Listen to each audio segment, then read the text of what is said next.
Well, it's time for another Fortnite review, except this time it's not for a season. That'll be for another time. No, instead this will be for Fortnitemares this year, and, well, did it live up to the hype?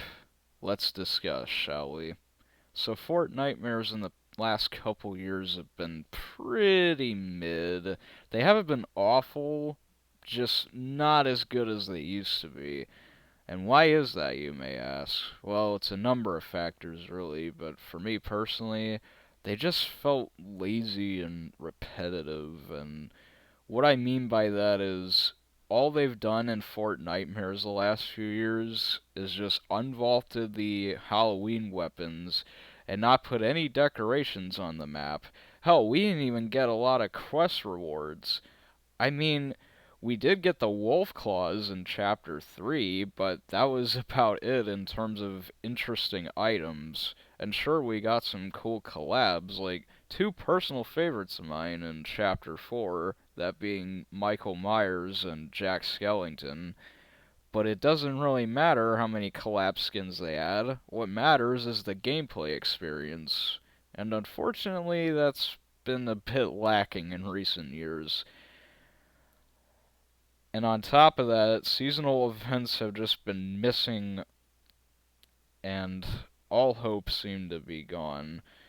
Until came along Fortnitemares 2024, and suddenly it got so much better. I'm talking huge map changes, decorations, quest rewards, Halloween items unvaulted, and so much more. So let's begin with the map changes. Well, they added purple fog for the lighting and changed up some of the POIs to be Halloween themed. Like, for example, big pumpkins everywhere. And that's not all. They also replaced reckless railways with freaky fields, a new farm POI, and at this location, they also added the ability to hide in scarecrows, which is alright. They also changed up the river Styx in the underworld biome to be red because of Mephisto arriving on the island and taking over the underworld, and even the skulls are red. And if you go to Freaky Fields and go into the house and you interact with the TV, all of a sudden a Billy the Puppet boss will appear and start attacking you with a pickaxe. It's actually kind of scary the first time because it comes out of nowhere, but it's a nice spooky thing that they added, and I like that. There's also various Billy challenges placed throughout the map that once you accept your character's head will have a Billy themed team leader head, and you have a time limit to eliminate a player, and if you don't, you'll be eliminated yourself, which definitely gives it that Saw feel. Although you have to wait for the other player to accept it, which depending on your match can take a while, but overall, great map changes, Epic.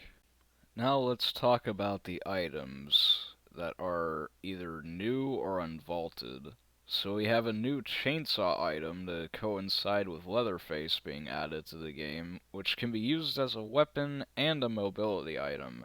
And I'm not gonna lie, this thing is a lot of fun to use. But they also added the Boom Billy item, which is obviously a Saw collab, and it's okay. Though you have to aim it just right for it to hit the target.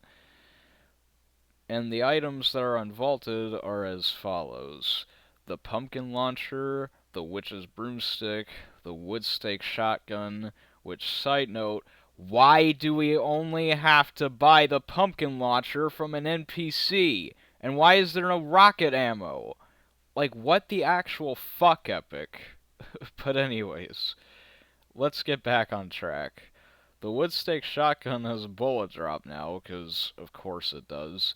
And the witch's broomstick is the same way it's always been, so there's not much to say there. They also did vault a few of the Marvel mythics, which kinda sucks, but oh well. So, a decent loot pool. Alright, now we've made it to the new skins, and there are so many this year, it's crazy. So let's start listing them off. Billy the Puppet, Leatherface, She-Venom, Agony, Sally from Nightmare Before Christmas, as well as the Pumpkin King from the intro of the movie, Edward Scissorhands, Maleficent, Captain Hook, Cruella de Vil, Spider-Woman, Mephisto, Shadow Monks, Phantom Guff, Ultima Carver, Lexa Hexbringer, Andy Fangerson, which is a Lego pack skin, and Rotten Penny, who is a new Save the World pack skin.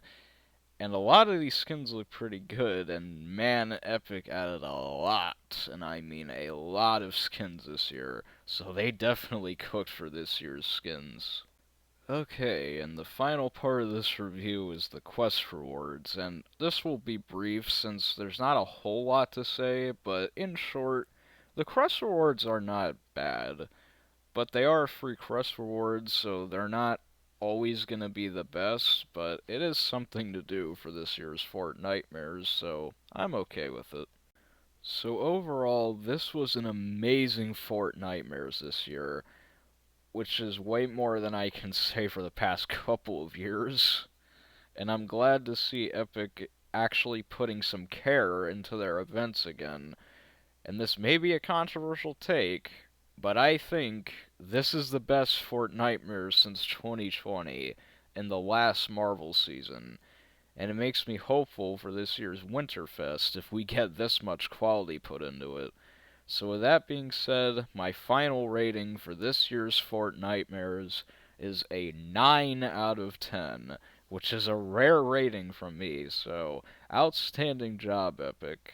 So that is going to do it for today, but definitely let me know in the comments what your thoughts are on this event, and if you agree or disagree with anything I've said here.